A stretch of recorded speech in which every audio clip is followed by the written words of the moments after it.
Good afternoon, everybody, and welcome to the first webinar in a series entitled Promising Practices, Collaborations Between Independent Living Centers, ADRCs, Area Agencies on Aging, Managed Care Plans, Healthcare Providers, and Other Partners. Before we begin, please note that if you would like access to captioning for this webinar, those of you who are Mac users should please click on the media viewer, which is located in the lower right-hand corner of your webinar window. And for those of you who were logging on early, you might need to log out and log back in again in order to view the caption window. Windows users, please click on the media viewer, which is located in the upper right-hand corner of the webinar window. You could read the transcript of the webinar in real time from the captioning window. On the bottom right corner of your screen, click Show Hide during the event.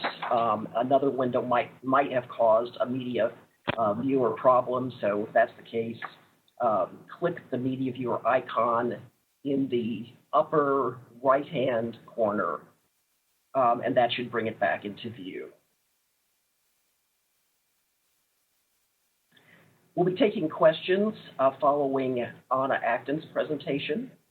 You can type your questions in the chat box. We'll answer as many as we can as time permits. A transcript for this webinar, along with the slides, will be posted on the DREDF website, and that's dredf.org, within about 1 week of this presentation. So we're going to get started now. Let me just introduce myself. I'm Mary Lou Breslin. I'm a Senior Policy Advisor with Disability Rights Education and Defense Fund. We're a national law and policy organization located in Berkeley, California, and Washington, D.C. I'd like to welcome all of you to the first in a series of 3 webinars featuring promising collaborations between independent living centers, aging and disability resource centers, area agencies on aging, Medicaid managed care plans, healthcare providers, and other partners. The Disability Rights Education and Defense Fund is pleased to be presenting these webinars in collaboration with Aging and Disability Partnership for Managed Long-Term Services and Supports, which was established by the National Association of Area Agencies on Aging as part of a project funded by the Administration for Community Living. The project partners include the National Disability Rights Network, Justice and Aging, Disability Rights Education and Defense Fund, and Health Management Associates. The goal of the Aging and Disability Partnership for Managed Long-Term Services and Supports is to leverage the Aging and Disability Network's extensive infrastructure, service capacity, and expertise to ensure delivery of high-quality managed long-term services and supports to seniors and people with disabilities. The purpose of this webinar series is to share 3 promising practices, collaborations between independent living centers, ADRCs, AAAs, managed care plans, healthcare providers, and others. This first webinar in the series being presented today features a collaboration between the Independent Living Center, CREED, and Area Agency on Aging, core partners, who helped form the Aging and Disability Resource Connection in the rural area of Grass Valley, California. Subsequent webinars will feature partnerships between the Berkeley, California Center for Independent Living, Alameda Alliance Health Plan, a Medicaid managed care organization, and the Federally Qualified Health Center Lifelong Medical Care. The third webinar will feature an innovative program of the Independent Living Center, Access to Independence and Care First Health Plan in San Diego, California. Please check the DREDF website for registration information for these webinars.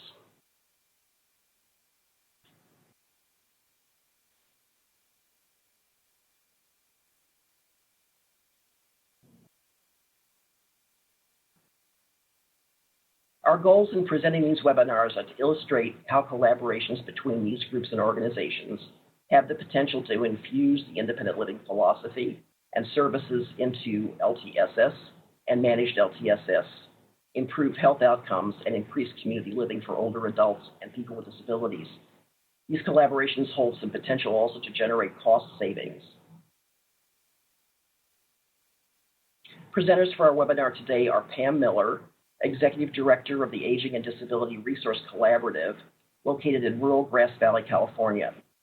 Pam will be talking about the formation of the ADRC as a collaboration with Freed Center for Independent Living and the Area Agency on Aging.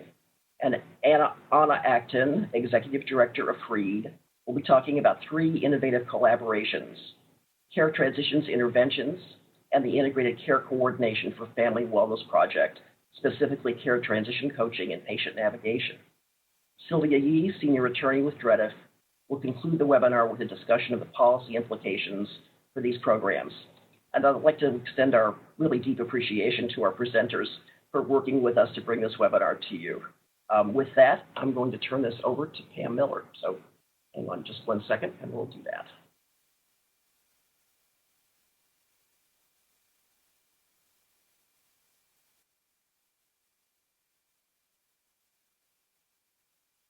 Thank you very much, Mary Lou. We're really happy to be able to be here to talk about the collaboration that Anna and I have had in the ADRC in Nevada County. I think that the first thing that we really need to talk about is the fact that Nevada County is a very rural county, and indeed we are the only aging and disability resource connection in California that is in a rural area. It's a small county in the Sierra Nevada region. It includes cities like Grass Valley, Nevada City, and Truckee. So because it's a rural area, that certainly brings challenges to service delivery. There are isolated areas, there are remote areas, there are limited resources. So as we go on to talking about what this means to form an ADRC, I want to talk about the fact that the key thing is really collaboration. So when about 15 years ago, when the Long-Term Care Implementation Council in that area had a vision, and their vision was to take local and community-based service organizations such as like the Nevada County Health and Human Services, consumer leaders, other nonprofit organizations, and to bring them all together to form a consumer-friendly access to long-term services and support. So we're talking about things like a single database of resources, universal intake form, and increased informal and formal agency collaboration. So in 2010, the council applied for an ADRC grant from the State Independent Living Council, the SILC, and the ADRC using those funding was actually formed in January of 2011. This ADRC is not a bricks and mortar ADRC. We do not have a building. We don't have designated staff. We are simply a collaboration between the Area Agency on Aging and the Independent Living Center. Right after the ADRC was formed in January of 2011, the Long-Term Care and Implementation Council renamed itself the Community Living Council, or the CLIC, and today it continues to exist as the advisory council to the ADRC. So the important key to this is that we were really looking to have no wrong door approach in that area. So any Nevada County resident could go to any of the people who were involved in the ADRC and get services. So as I said, the core partners are Freed and the Agency on Aging in Area 4. We initially had a third core partner, which was 211 in Nevada County, but they have since just become an extended partner because it takes a lot of time to become involved in this collaboration, but they still are very, very key to the ADRC. So the executive team is made up of the executive directors of Freed and the Area Agency on Aging, which is Anna and myself. We have frequent conversations. We formally have a meeting monthly, and to try to figure out how to navigate the system where we actually don't have any funding to do what we're doing, but it just seems like it's definitely the right thing to do. I cannot stress how important the core partnerships are. The strong partnership provides a strong foundation for the ADRC vision, and I think it strategically places Nevada County in a position to have an improved coordinated system of care. Anna and I work very well together because we have similar visions, and just in terms of most ADRCs, they really typically involve the AAA and the Independent Living Center because we have something called the first right of refusal. So when an ADRC is forming, those should be the two core partners unless one or the other does not want to participate. So with the ADRC, we got some new services in Nevada County. The ADRC target population is all ages and types of disabilities and their families. So this is including people with dementia, people with diverse and social, racial, and ethnic cultural groups, and of course it's regardless of income level and resources. So we made sure that our partners were trained in options counseling, and I think that probably Freed uses that the most, and also 211 and information and assistance. But we really wanted to focus our services by people with long-term chronic conditions and disabilities, people whose needs change frequently, and who without the community long-term services and supports are frequently back into emergency rooms. They stay too long in nursing homes. They're hospitalized too often. So with the care transition program that Anna is going to be describing later, it was a great collaboration between the Sierra Nevada Memorial Hospital, Freed, Western Sierra Medical Group, and the community recovery sources. And it really has done a great job in decreasing hospitalization. And then we also have community transitions where the money follows the person.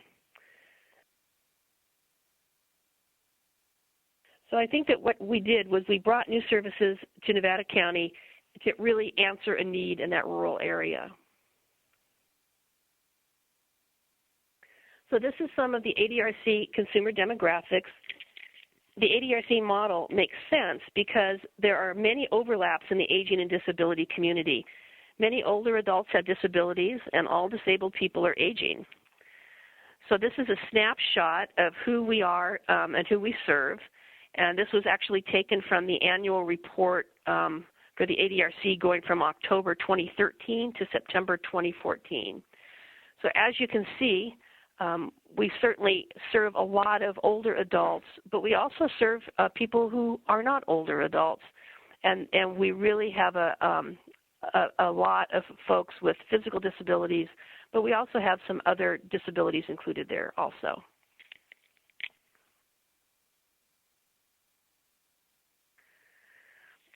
This next slide talks about combined program data. The ADRC is a true collaborative with extended partners such as Salvation Army, 211, Nevada County, and many other very important critical organizations. So this slide is representing information from the same annual report as the last slide. But because this is a person-centered system, the partners respond to the individual needs and goals and values of the consumer. The collaboration works in partnership to guarantee that each person's values, experiences, and knowledge drive the creation of a consumer action plan and the delivery of services.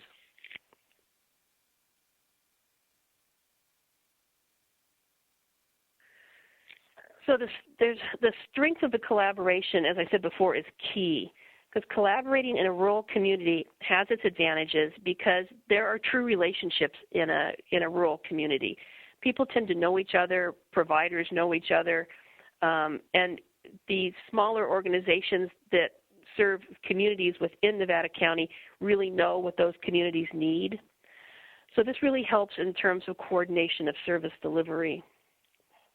So once again, the key is that having a consumer-centered service and deciding what services, allowing the person to decide what services they want, or if they truly even want services, they certainly have the right to refuse services. But when the consumer does want a service, there is no wrong door to the access of these services. I think that the LTC, a decade ago was really, had a lot of forethought in forming the ADRC because it brought together the members of nonprofit communities, for-profit communities, government agencies, and this collaboration has really benefited the Nevada County ADRC and the services that we provide today. And I think now that the managed care is coming to rural areas, it's even more important that we have this ADRC focus, because I believe it's going to be the ADRC that is going to be the central contact to reaching out to the managed care agencies and working with them to really bring comprehensive and coordinated services to the residents of Nevada County. So now I want to turn this over to Anna Acton, who will talk a whole lot about specifically the great things that we're doing. Thank you, Pam. My name is Anna Acton. Again, I'm the Executive Director at Freed Center for Independent Living and one of the core partners of the ADRC. Can everyone hear me okay that is listening?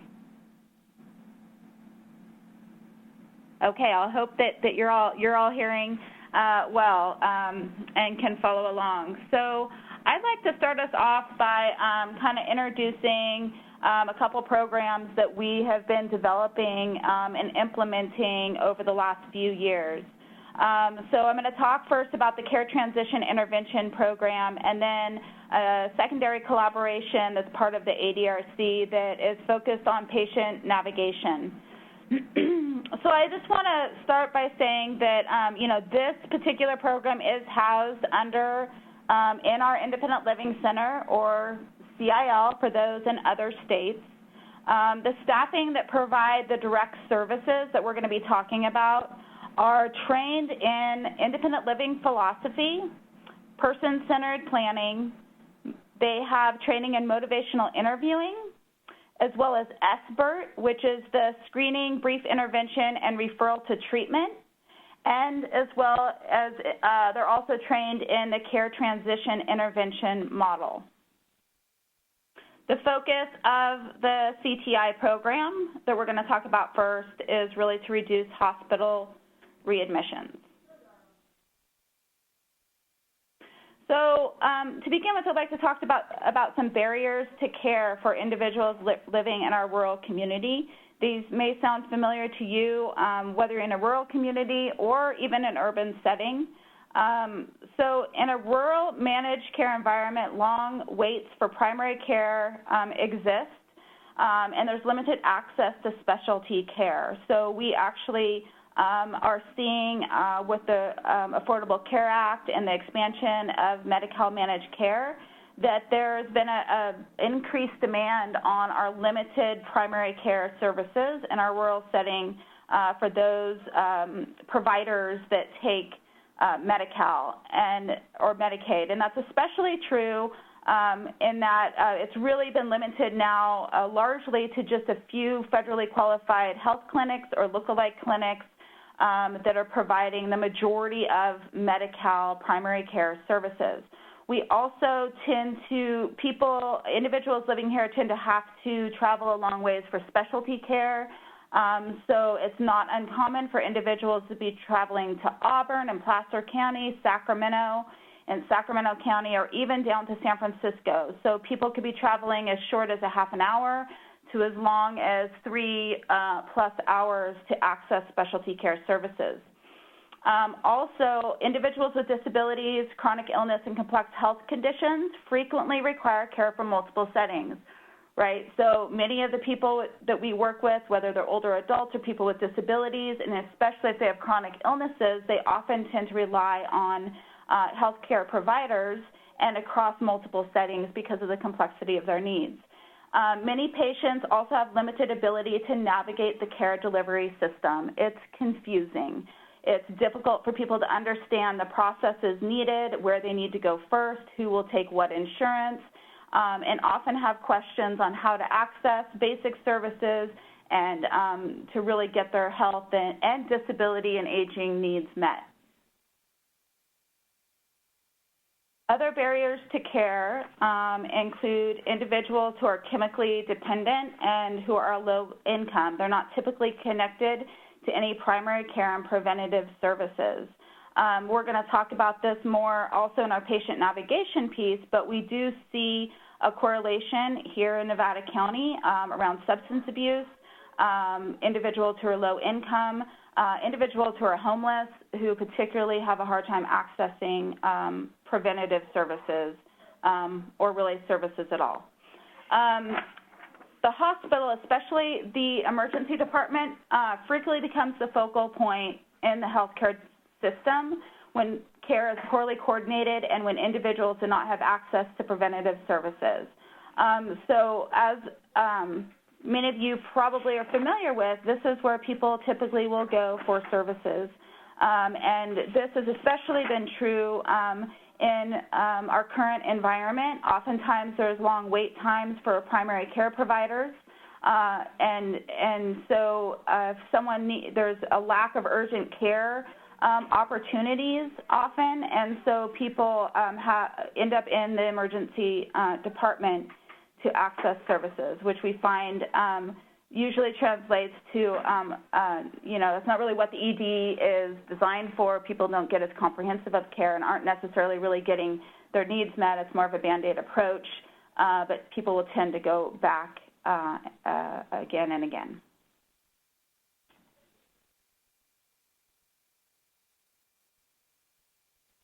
So the Care Transition Intervention Program began in August 2012 in Nevada County. The ADRC launched the CTI program, as I'll refer to it, with Freed and Sierra Nevada Memorial Hospital, our local, one and only actually local hospital in western Nevada County. The goal was to reduce hospital readmissions and emergency department visits, and our objective was to help the individual and family caregiver gain knowledge, skills, and abilities to identify resources to prevent future decline in hospital readmissions. So our project duration, again, started in August 2012 to the present, and the initial funding was through the State Independent Living Council through federal funding through the Administration on Community Living. This was really critical to the start of our particular program because we had ADRC startup grant, and there was funding specifically that allowed us to fund a full-time care transition coach to implement the program, and we had a program director that also helped us with developing that specific relationship with the hospital. Looking back, I'm not sure where we would be today, in all honesty, if we didn't have the seed money to get our foot in the door with the hospital so that there was nothing out of pocket for them. They didn't have to invest other than some time in developing agreements with us and developing systems for referral. But it really, I think, helped us, give us an opportunity to prove the effectiveness of the program and gain their trust moving forward. So I'd like to talk about the Care Transition Intervention Program specifically. The CTI program is an evidence-based program. You may have heard of it as the Eric Coleman model. It's actually based out of the University of Colorado at Denver. So I'll just say that the CTI program, when we looked at it, we looked at the Eric Coleman model, we really quickly realized that this was independent living philosophy. This was person-centered services. And Eric Coleman had the foresight and ability to take an independent living, person-centered approach and wrap it up into an evidence-based model to reduce hospital readmissions. So if you're curious about the Eric Coleman model, look at the University of Colorado at Denver. You can easily Google it and find a linkage to their website. Because it's evidence-based, it is a costly program. I would say to some degree it's proprietary. You have to send your staff to a 1 to 2 day training, typically at the university at Denver. And it costs typically about $3,000 per individual to get the training. So also remember the piece about the CTI program is that it is goal-driven, and which helps with the development of a plan. So again, very independent living, person-centered, and looking at what the individual goals, preferences, and needs are of the individual, and then having the individual working with them to develop a plan to improve their health and help them meet their goal. So there are 4 pillars to the CTI program. That includes medication self-management, And again, it's self-management. Our coaches don't necessarily have degrees in these kind of things. They've been trained in the CTI model, in motivational interviewing, like I mentioned before, but they're not there to manage or tell the person how to manage their medications. They're really doing skills transfer. So they're having the right conversations with individuals. They're helping the individual reconcile their own medications. And I can't tell you how often it comes up that the individual indeed, may be taking their medication, twice a day when the prescription on their bottle says 4 times a day. So the coach is there to help the individual look at those things and then develop questions and a follow-up appointment with their doctor to reconcile some of those issues. The second pillar is the personal health record. So again, the personal health record is where the individual develops a goal and a plan, and they can use that health record to help them in facilitating the conversations with their doctor. So they can, there's places to write their questions for their doctors or what their doctor said at the appointment. It really helps them facilitate having a more meaningful meeting with their primary care or specialty doctor. And then the third pillar is follow-up appointments. So a big piece is to get that individual connected with a follow-up primary care majority of the time or specialty care appointment within as part of the program. So that, again, is going to help them get their needs met at more of a personal level with their local doctor rather than going to the emergency room or hospital for services less absolutely necessary. The fourth is knowing the red flags. So identification of red flags really helps the individual think and identify what happened that made it so they ended up in the hospital, so that if they have those particular symptoms again in the future, they may do a call to their nurse or their doctor's office to walk through some of that to see if things can be mitigated at a lower level, and so they don't exacerbate into more serious issues. So identification of participants. So as some of you may have heard, there's been a major focus around reducing hospital readmissions. This is coming from multiple different angles. I know our local hospital signed on with many other hospitals in California to make a pact to help reduce overall hospital readmissions. And then, of course, we also have the Medicare piece where there are certain diagnoses, beneficiaries with disabilities, including chronic conditions like heart attack, heart failure, pneumonia, COPD, and stroke, who the hospitals actually penalized for for readmissions, for that individual being readmitted for the same diagnosis within 30 days. So we really have a target population for this program of those on Medicare, on Medi-Cal, those with complex health issues, including mental health and substance abuse disorders. The other target population are the highest users of the emergency department, right? So often the emergency department has their frequent users that may be going there because they can't get a primary care doctor. They're often low income. It may be substance abuse related, and it may be because they're homeless or they don't have good transportation and housing. So those typically are the frequent users of the ED. So the other identification of participants is those that have been deemed by the hospital to be at high risk of hospital readmission. And there are certain, the hospital actually has a system in place to identify risk of readmission. So the referrals from them often are those that they've deemed to be at high risk for hospital readmission. And then it's also just people in need of community services and primary care is the other target for this program.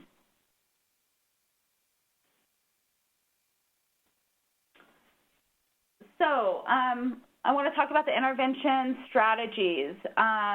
and system for referral. So care transition coaching and referral improvements have really been improved with the dedication of staffing to this program, as you can imagine. So we've had anything from a 1 FTE dedicated to the program, which is absolutely the recommended method to go if you can afford it. You know, there's also been, you know, we've had about a year where we had a half-time person. We did see the capacity of the program go down. So with a full-time 1 FTE care transition coach dedicated to the program, it's typical to be able to work with 25 individuals a month on the program. So this is, so we do have a coach that's been trained that's dedicated to the program. We receive referrals from the hospital. We have office space actually at the hospital where our coach can spend some time and develop relationships with the hospital staff for improved referrals. The way the CTI program, I'm going to go into that, works is that we see the patient while they're still in the hospital, and then we do a follow-up visit in their home, and then we provide at least 3 additional telephone contacts. So the program, we get the referral directly from the hospital. We meet with the person while they're still in the hospital because that is going to drastically improve the likelihood that the person is going to trust us and sign up and enter into the program.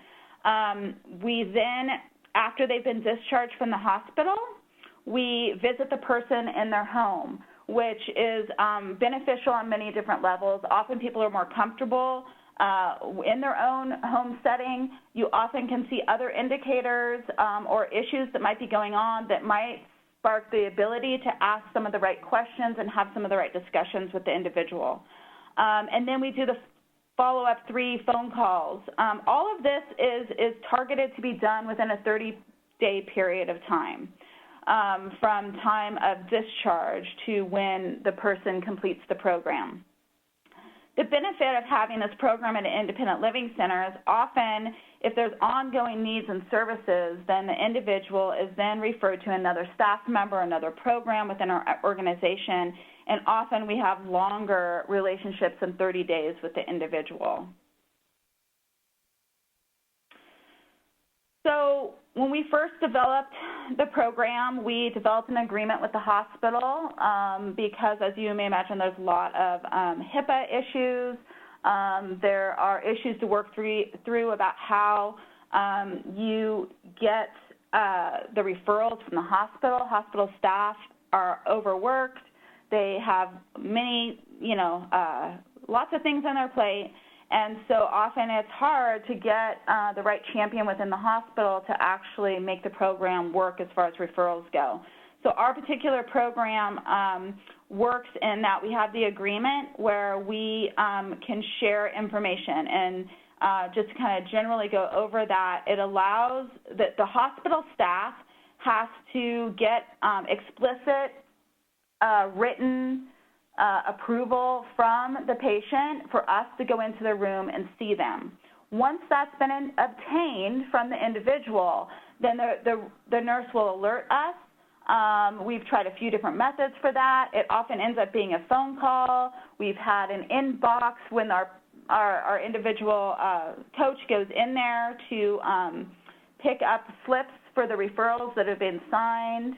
And it's a constant relationship building and improvement process. So then we go in there, we meet with the individual, we get them to hopefully sign up for the program. Not everyone does, and sometimes we're just providing patient navigation services that we'll talk about later, but hopefully they sign up for the program and then we can start the process. So we really, over the last few years, we've increased the referrals from the hospital. We often have, I guess right now we're having quarterly meetings with hospital staff to improve referral processes. So that includes management of the hospital and the direct nursing, social work type of staff. We've really have developed some improved processes as well, where the referral form that the hospital uses to get approval from the patient and refer to us, it lists some information of what the specific needs of that person are as to why they might be referring them to us. And then there's other partners now identified in that referral, so it's not just FREED and the Care Transition Intervention Program. It's also some other partners that we're going to talk about a little bit later in the program that have been added to that's helped with streamlining access to services. We also have an improved data collection system. The hospital has just gone through a major revision, as many hospitals are, to their data collection system. They've converted over to what's called Cerner, and we're seeing improvement there in both data collection to track hospital readmissions as well as referral to services. We also have improved the process by adding the patient's phone number to the referral page from the hospital so that we actually have someone we can follow up with in case we miss them when they in the hospital and they've already been discharged.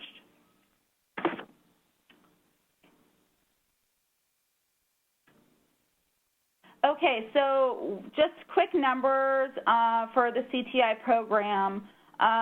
So to date, we have 451 referrals. So 2013, it started in 2012, but it was very end of 2012, so our real data starts in 2013. 280 referrals. In 2014, we had 136 referrals, although we went from one full-time staff to a half-time staff. We're back to a full-time staff in 2015, and we have 35 referrals. It's a little slow getting going, but that has to do with staff turnover and the hospital changing their data system, I think has contributed to a lot of that. We've had 141 individuals complete the CTI program. That included 82 individuals in 2013, 46 individuals in 2015, and 35 individuals in 2015. Differences in referrals and numbers are often owed to the staffing level change. So again, depends on how much full-time staff you can dedicate to it will highly determine numbers and outcomes. So preliminary outcomes. I think it's important to note that part of our agreement with the hospital not only allows for the referral. Remember, we cannot, because of HIPAA, look at their computers and look and go into their database and see who's in the hospital and read the case notes. I will say that there's other hospitals who have made that happen for the CTI program, which has greatly reduced referral, because then you don't rely on the nurse to refer the individual. Your staff can just go in and look at the data, look at who's in the hospital, what their needs are, what their score is for risk of readmission, and go and meet with those people. But our agreement also allows us the ability to track and report back to the hospital everyone who's been referred to us and everyone who's completed the program. So readmission data for the hospital is tracked for 30 days. Now, many of us know that, a lot can happen after the 30-day mark, but for, as far as measurement for readmission, both for Medicare as well as the hospital, just measuring general readmission for everyone, they want to know who's been readmitted within 30 days. So we track readmission 30 days after discharge. Our average readmission rate is 7% for our program. So in 2013, it was 7%, 2014 was 6.5%, and to date for the first 6 months, it's 7% again. So we're holding strong around 7% for the readmission, and you may wonder if that's good or bad. So the hospital really wanted us to focus on their entire readmission rate. So their readmission rate right now for 30 days after discharge for all populations, regardless of diagnosis or age or paying source, is 10 to 10.7%. It ranges around that time. It's important, I think, also to note, though, that many of the referrals that we're getting from the hospital have much higher readmission rates than the general. They're the ones that are driving up that 10% readmission rate. So if you look at Medicare data, you'll see things around, for certain diagnosis, anywhere from 17 to 22% readmission rate for certain diagnoses, and we're also just started tracking readmission rates for everyone who's referred to us, which is right around 17%. A readmission rate for everyone they refer to us, but for those that enter the program and complete the program, we're at 7%, and the hospital really likes those numbers. They're very happy with them. So quickly, I'd like to kind of put a face to this program and tell you a little story about a success story, I'd say, for this CTI program. So the CTI coach had an opportunity to work with a 77-year-old woman with multiple coexisting health conditions. She lives alone and has no family in this area. She's experienced frustration with a lack of answers to her health care questions and medications, and unease about being alone during an emergency. The CTI coach utilized a personal health record to facilitate organization of medications and questions that could later be presented to the primary care provider. Medication reconciliation exposed prescription concerns that were also addressed to the primary care physician on the next visit. Other questions were written down by a consumer so as to easily recall them during the next scheduled visit. The CTI coach facilitated initiation of life alerts so the consumer was more at ease living alone. A referral to Freed's Fix-It program was initiated by the consumer so that grab bars could be installed in her bathroom to increase confidence in navigating the shower, and the consumer relayed in follow-up calls that she felt accomplished and motivated to be on her own advocate after reviewing concerns with the CTI coach. So I'm going to transition now into promising practices, integrated care coordination for family wellness. This is specifically a collaborative coordination that's partners that are part of the ADRC that began in January 2014. So the Care Transition Intervention Program was the start for this particular collaborative effort between Freed Dignity Health Foundation, who's funding this program, which is the foundation for our local hospital, and Community Recovery Resources, or CORE, who is a substance abuse and behavioral health provider, and Western Sierra Medical Clinic, one of our local federally qualified health clinics. So it focuses on the Care Transition Intervention Program, but also expanded into patient navigation, where there's patient navigators at all three organizations. Currently, our Care Transition Intervention Coach is also the patient navigator. So not only is she doing the CTI-specific program, but she's also doing patient navigation. So the goal of this is a coordinated care across multiple settings, and really support after discharge from the hospital, appropriate patient navigation between primary care, disability and senior services, substance use treatment, and behavioral health services is the focus of this particular collaboration and grant. So again, to talk about barriers to care, individuals with disabilities, chronic illness, substance abuse, and complex health conditions have the same barriers as those as we talked about with CTI, with an emphasis on lack of trust in service providers and organizations, homelessness, mental health, and behavioral health issues. We find that these particular communities are particularly struggling with access to services and some of the changes with managed care, both with who is responsible for providing behavioral health services, whether it's the county or the local primary care provider, and also, and who's eligible for what. And then there's also a large homeless population who also typically might have mental health issues as well.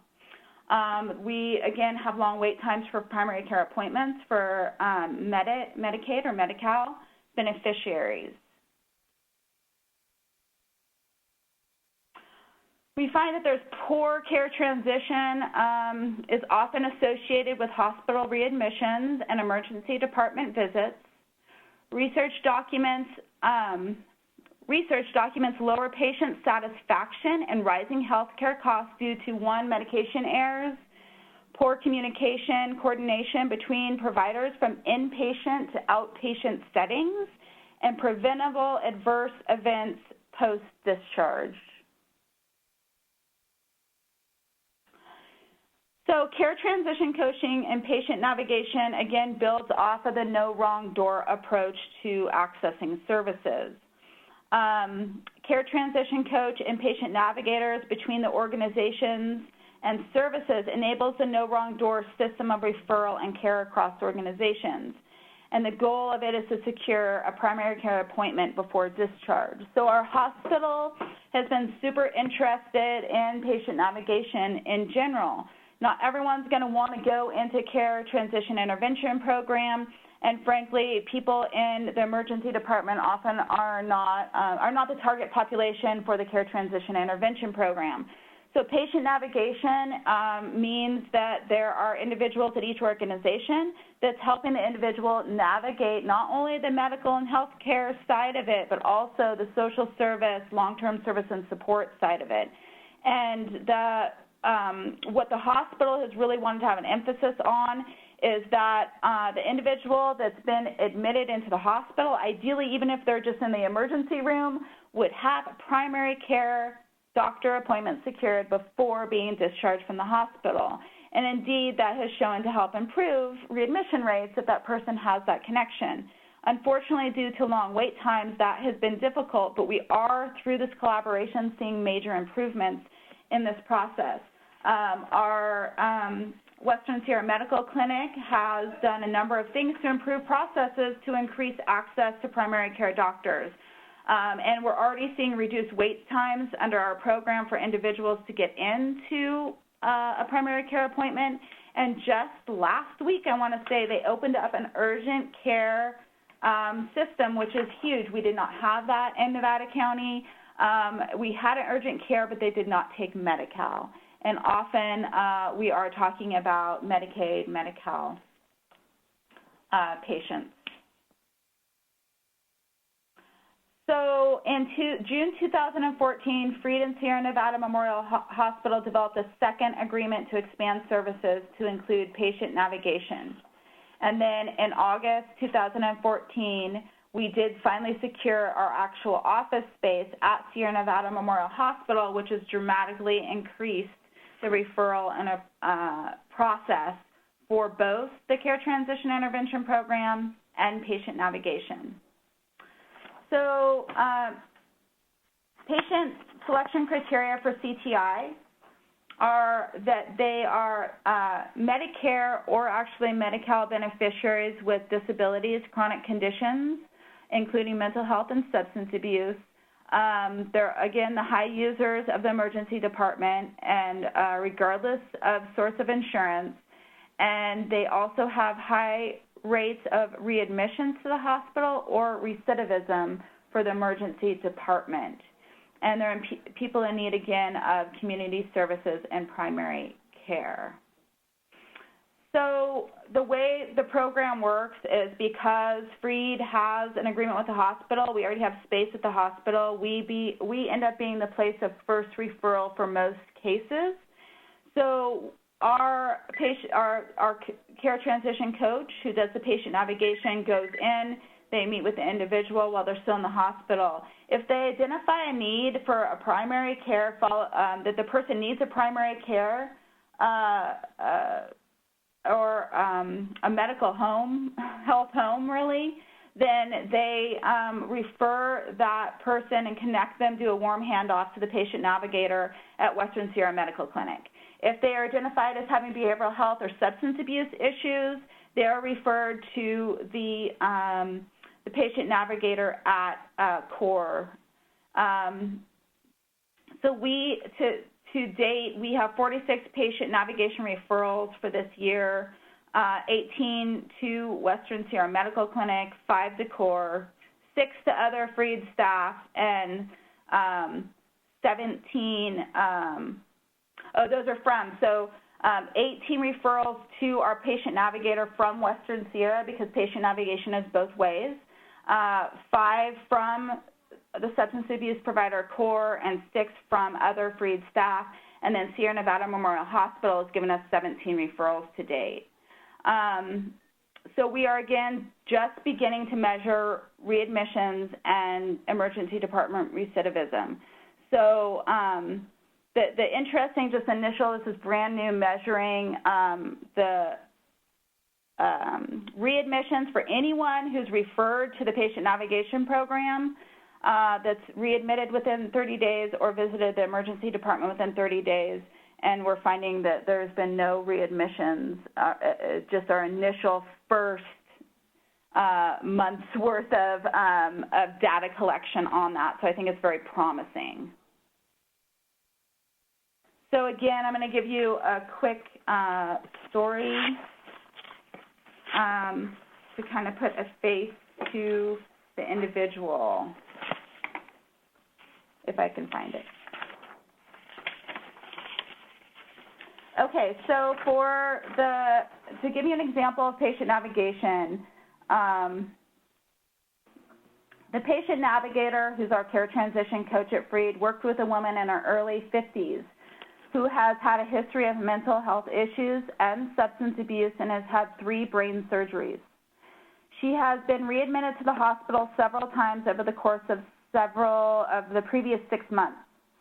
She was living in a home that she said was not safe due to her roommate, and said that her current doctor wouldn't prescribe the only medication that she said helps her with her anxiety. She also did not have transportation as she crashed her truck while drunk driving. At the first home visit, she said she wanted to give up. She was wearing a robe and said she didn't see any reason to get dressed. While working with the patient navigator and coach, she became a patient at Western Sierra Medical Clinic and said that she felt like she now has a doctor that not only prescribed a medication that she said works for her, but one that truly listens to her. She signed up for Gold Country Lyft, our local paratransit provider, and is now able to get to and from her appointments. She is referred to CORE and AA for substance abuse issues, and called in June to say that she has been sober for 4 months and she found a home that she can afford to live in without a roommate. She said she finally feels like herself again. So that is a good example of the collaboration between the substance abuse provider, the primary care provider, and Freed. So I think it's important with these kind of programs to really look at things like potential return on investment. So some quick data, there is a link here where you can get additional information. Is that the average community with 50,000 beneficiaries, Medicare could save $4 million annually on hospital readmission costs for every $1 million spent on community-based interventions. So I would ask all of you that might be looking at this kind of thing, what's the return on investment? And also understanding the penalties involved specifically with Medicare. So the hospital has been very interested in this particular program because they are being penalized. The last I looked, it was a 0.62% penalty of the regular Medicare reimbursement rate, although I would look at the links for updated information. So to know that it's actually costing the hospitals for readmissions for Medicare recipients. But I would also ask what the cost savings is for other populations. So while we know that there's a great potential for cost savings for CTI, or I would say actually patient navigation for Medicare recipients with the specific 4 diagnoses that are associated with high readmissions, I'd also say that there's a great potential for savings for readmissions or recidivism for the emergency department visits. And also, there's, I think, a great benefit to these kind of programs for both managed care health plans as well as the individual themselves who's on Medi-Cal. And in fact, many of the people we are working with are managed care members. And as we all know, if people are getting access to their primary care doctor and are being helped to navigate the system and not ending up in the emergency department or hospital, then there is reduced cost. Also, savings from long-term increase in capacity and efficiency of community-based long-term services and supports. So the fact that we're developing through ADRC initiatives this kind of collaboration, we're leveraging each other's strengths, we're not duplicating services, we're leveraging the minimal funding that we have to create a more robust system with what we have. And I think there is a savings to not only our community and our individuals, but to the organizations that are working together. And we see better, individual outcomes from increased long-term services and supports, collaboration, and coordination in our community. So things to think about with these programs is really working with the hospital to determine what your baseline readmission rate is going to be to measure your outcomes. So for our hospital, we're not focusing on the Medicare readmission rates because they want to drive down readmissions for everyone, for the entire population. They want to improve health outcomes, not just the Medicare population. So for us, our baseline is that all readmissions, regardless of age, paying source, or diagnosis. And then also looking at the ED visit rates as well. And this is a brand new focus for us that we're currently beginning to go into. We haven't spent a lot of time in the emergency department, and our next year's funding will be focusing and shifting more towards emergency department visits, or including the emergency department visits. Looking at a HIPAA-compliant agreement for sharing hospital readmission and emergency department visit data. So how are you going to track this kind of a program? I think what's really critical is that we're able to demonstrate outcomes with programs like this, or else how can we tell a funder, how can we tell a managed care organization, how can we tell the hospital or our community in general that this is a worthwhile investment for us in our community. So, looking at things of how to track the names of the individuals, the dates for hospital, original admission and readmission, and also looking for diagnosis for hospital admissions and readmissions. So you can really look to see how many of these people are being readmitted for the same diagnosis, or maybe they were readmitted within 30 days for a completely different issue that wasn't the original reason they went into the emergency room and wasn't even addressed with the coaching or the patient navigation. And then looking at consumer satisfaction with increased access to LTSS, how do you measure the satisfaction of the individual that's going through this process? And we're developing these systems for. And how do we, through this process, look at the gaps in services, the additional consumer LTSS needs? These kind of collaboratives really show you the strengths and what's working well, and also gives you an opportunity to really identify where the improvements are needed in the processes. So looking ahead, think about a trained CTI coach, looking into getting someone trained in this model, or, motivational interviewing, or SBIRT, or other methods, options counseling that can help support the staff members in doing a good job with person-centered planning and services.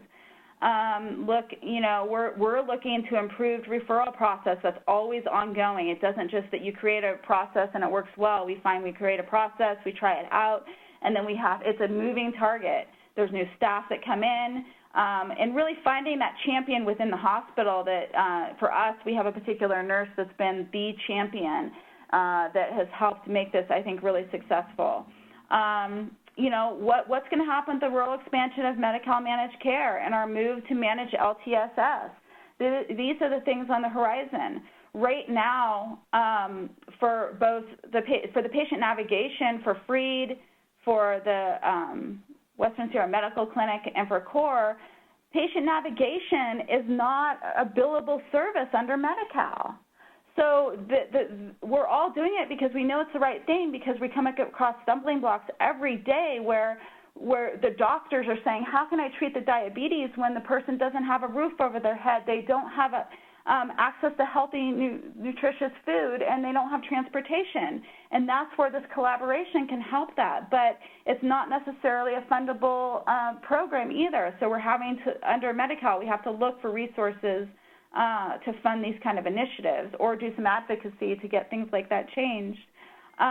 We also work closely with the Nevada County Health Collaborative in Nevada County, which also is a group of healthcare providers, specifically some long-term service and support providers that help us in being more effective with getting better access to specialty care and primary care. We're going to continue our collaboration with Freed, Sierra Nevada Memorial Hospital, and CORE, and then we're really going to look investing more in our outcomes for patient navigation. Because we really believe that this is a best practice and that we can prove that we can reduce hospital readmissions or ED visits. But we're just starting to collect the patient navigation side of the data, and that's going to be critical for us to make this program sustainable. And, of course, looking for ongoing funding sources. So, again, is this something that would be of interest to your local hospital if they're getting penalized, if they're seeing recidivism and readmissions for people on Medi-Cal that they barely get, reimbursed enough to cover costs? Is there a managed care organization that's going to be willing to fund this kind of thing through an ADRC collaborative or other foundations that might be interested? So with that, I know it's a lot of information. I am going to pass it back over to, I believe, Mary Lou, and we can take some questions. Thanks. Thank you very much, Anna. I'm going to pass it on to Sylvia Yee, and we will also be happy to take your questions if you'd like to type them into the chat box. But at this point, Anna, if you would pass the ball to Sylvia, we'll move on with her presentation. Hello, everyone. I hope you're able to hear me. We did get an excellent question as we were going through, and we're welcome to type in more. I realize we're at the very end, so if you're patient with us, we'll try to address any questions that come up. One person asked about that and indicated that one of the barriers to care transition after discharge is the patient's lack of transportation, and is that addressed somehow by the transition team? I think, Anna, in your second example, you did bring up something about that, the patient who indicated that they had crashed their truck and had no more transportation. So I imagine that one of your extended partners is our transportation providers? Yeah, thank you for the question. So I would say that is a major barrier to care. Often the biggest barriers to care, besides some of the things I mentioned, are also transportation and housing, which probably isn't a surprise to any of you. So as far as the ADRC partnership goes, we have both the most engaged transportation partner is our fixed route, our Nevada County Transit Department. They are at the table every single meeting working because they understand that transportation is a big barrier. They contract to a paratransit provider. They are another partner of us, less engaged on a month-to-month, day-to-day basis, but that's our major referral source. Many of the individuals we're working with, we are the patient navigator or care transition intervention program is connecting them to paratransit or fixed route transportation services or transportation provided under the managed care plan to doctor's appointments. Mm-hmm. Thank you, Anna. I'm going to run ahead a little bit here. Again, your questions are welcome. This last couple of minutes, we have some slides at the end. You can look at them when they're up on our web as well. I've tried to put quite a lot of citations and information in them. Nevada County in California here it's a mandatory Medicaid managed care county. It's not yet a managed long-term services and support county. That is, the two plans that are in the county are not administering LTSS. Nonetheless, even though they aren't, I think collaborations such as the one that has been explored here are still going to be very important to managed care. One of the reasons, Anna and Pam have found their way in as such through hospital and through the hospital's desire to readmission rates. In July of this year, CMS proposed a major revision of its Medicaid managed care rules. So these are rules that will apply to Medicaid managed care organizations. One of those, it's not soup yet, it's not done, it's a draft. There were 60 days of public comment on it, and now the comments have been received and CMS is going over it. But nonetheless, one of the proposals is around care coordination. And the section that you see on the screen talks about an expanded managed care organization coordination obligation. So managed care organizations have to provide coordination between care settings and with services that are provided outside of what the managed care organization is directly responsible for, including fee-for-service Medicaid benefits, such as long-term services and supports. So with that kind of an obligation, I think there's clearly a strong incentive to link up with those organizations, those especially community-based organizations, such as the ADRCs, the ILCs, the area agencies on aging, who have been in the community and have been providing care coordination services from a patient-centered viewpoint for many, many years, to the degree that those organizations are already coordinating, are working together, and can provide a tangible service that managed care organizations need, then that's a vital and important component of what managed care will be responsible for, even if they're not directly administering long-term services and supports themselves. Other implications of the rule for community-based organizations are covered in the slides, and perhaps later on in the webinar series we'll have a little more time to address them more fully. But these are just important points to consider and to think about as we move forward. One thing that Anna said that really struck me as she's describing the process is how community-based organizations such as the ILCs, the organizations that approach this from an independent living perspective, in a way provide a kind of antidote to the learned helplessness that often comes about when you have institutionalization. It's just a way to address how do people become independent again. In a hospital, of course, or in an institution, they're responsible for making sure someone gets their medication, not necessarily for teaching that person how to manage their medication. That's a very big difference. You can see both as patient-centered. They're meeting the needs of that patient. But one of them has a much more independent living perspective, and that's what community-based organizations like ILCs, the AAA agencies, and ADRCs offer a really invaluable service that way. So thank you again for all of your participation and for your patience as we've gone over a little bit. We hope that this webinar proves to be useful to you in your own work.